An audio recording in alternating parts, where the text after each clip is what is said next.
বিএনপির জাতীয় স্থায়ী কমিটির সদস্য ও কক্সবাজার ১ আসনে বিএনপির মনোনীত ধানের শীষের প্রার্থী সালাউদ্দিন আহমদ বলেন, নারীদেরকে যারা অবমাননা করে, নারী নেতৃত্ব প্রতিষ্ঠিত হোক, সেটা যারা চায় না, তাদের পক্ষে এদেশের নারী সমাজ থাকতে পারে না। গত কয়েকদিন থেকে সামাজিক যোগাযোগ মাধ্যমে তোমরা অবশ্যই দেখবে এদেশের নারী সমাজের প্রতি অবমাননাকর কিছু বক্তব্য দিয়েছে আরেকটি দলের প্রধান।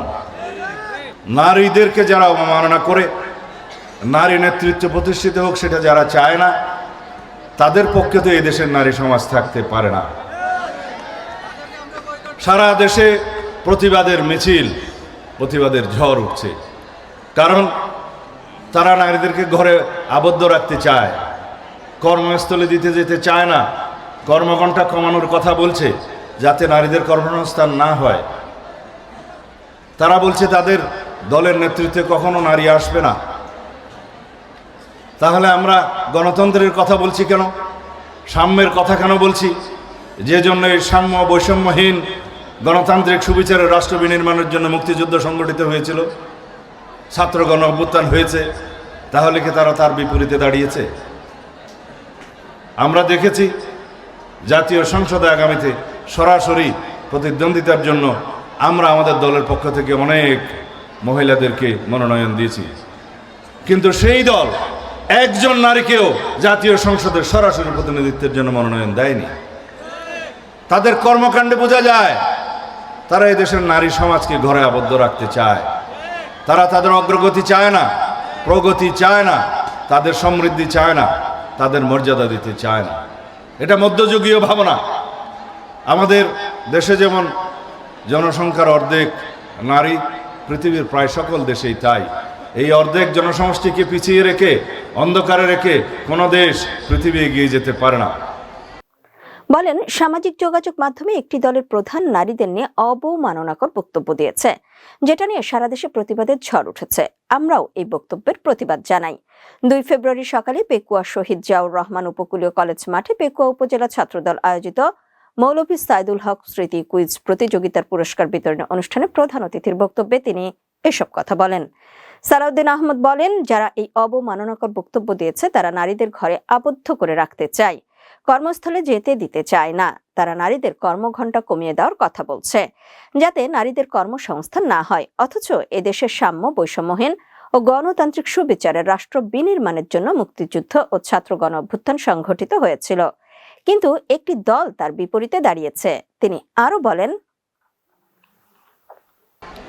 সেজন্য আমরা তার সেই বক্তব্যের প্রতিবাদ জানাই, এবং এই প্রতিবাদ ভোটের মাধ্যমে জানাতে হবে ইনশাআল্লাহ। এদেশ প্রত্যেক ধর্মের, বর্ণের, প্রত্যেক ভাষাভাষীর, প্রত্যেক সংস্কৃতির মানুষের দেশ। এটাই আমাদের বাংলাদেশি জাতীয়তাবাদের মূল বক্তব্য। আজকে আমাদের এখানে আমার মেয়ে সন্তানদের সংখ্যা আমি অনেক বেশি দেখছি। আমার দেশনেত্রী বেগম খালেদা জিয়া নারী শিক্ষার প্রসারের জন্য 1991 সালে সরকারে থাকার সময় অবৈতনিক শিক্ষা ব্যবস্থা চালু করেছিলেন, স্টাইপেন্ডের ব্যবস্থা চালু করেছিলেন। সেজন্য আজকে নারী শিক্ষার অনেক বেশি হার বেড়েছে এবং অগ্রগামী হয়েছে। আমি দেখছি তোমরা অবশ্যই পর্দানশীল কিন্তু প্রগতিশীল। তোমরাই বাংলাদেশের সমৃদ্ধি, অগ্রগতি, প্রগতি নিয়ে আসবে। এইভাবে অর্ধেক জনসমষ্টির পক্ষে আমরা যা কিছুই কর্মসূচি নিচ্ছি, সেগুলো বাংলাদেশের নারী সমাজকে ক্ষমতায়ন করবে, মর্যাদাবান করবে এবং তাদেরকে পরিবারে সম্মানিত করবে। সর্বোপরি তাদের অর্থনৈতিক সচ্ছলতা আনবে। এইভাবে পরিবার, সন্তান, পরবর্তী প্রজন্ম এগিয়ে যাবে। আমরা এই কর্মসূচি, এই পতাকা আমরা প্রজন্ম থেকে প্রজন্মান্তরে হস্তান্তর করতে চাই। সেই পতাকার ধারক হবে তোমরা সবাই। আমাদের জীবনের পথযাত্রা প্রায় শেষের দিকে। আমাদের যা কর্মসূচি এবং স্বপ্ন, যদি আমাদের কিছু অপূরণ থাকে, সেটা তোমরাই বাস্তবায়ন করবে। নিজেরা জ্ঞানার্জন করবে। জ্ঞানার্জন করাই তোমাদের এখন সাধনা।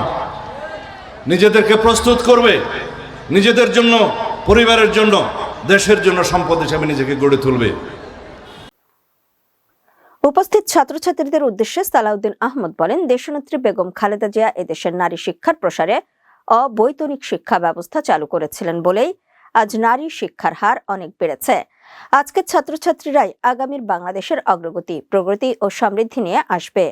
বিএনপির পরিকল্পনা নারী সমাজকে ক্ষমতায়ন করবে, মর্যাদাবান ও অর্থনৈতিক সচ্ছলতা আনবে বলে দাবি বিএনপির এই শীর্ষ নেতার। এ সময় চট্টগ্রাম বিশ্ববিদ্যালয়ের ছাত্রদলের সাধারণ সম্পাদক আব্দুল্লাহ আল নোমান, পেকুয়া উপজেলা ছাত্রদলের আহ্বায়ক নাইমুর রহমান হৃদয়, সদস্য সচিব আবুল কাশেম নুরি ও উপজেলা ছাত্রদলের নেতৃবৃন্দ বক্তব্য রাখেন। পরে বৃত্তিপ্রাপ্ত ও কুইজ বিজয়ী শিক্ষার্থীদের হাতে পুরস্কার তুলে দেন সালাউদ্দিন আহমদ।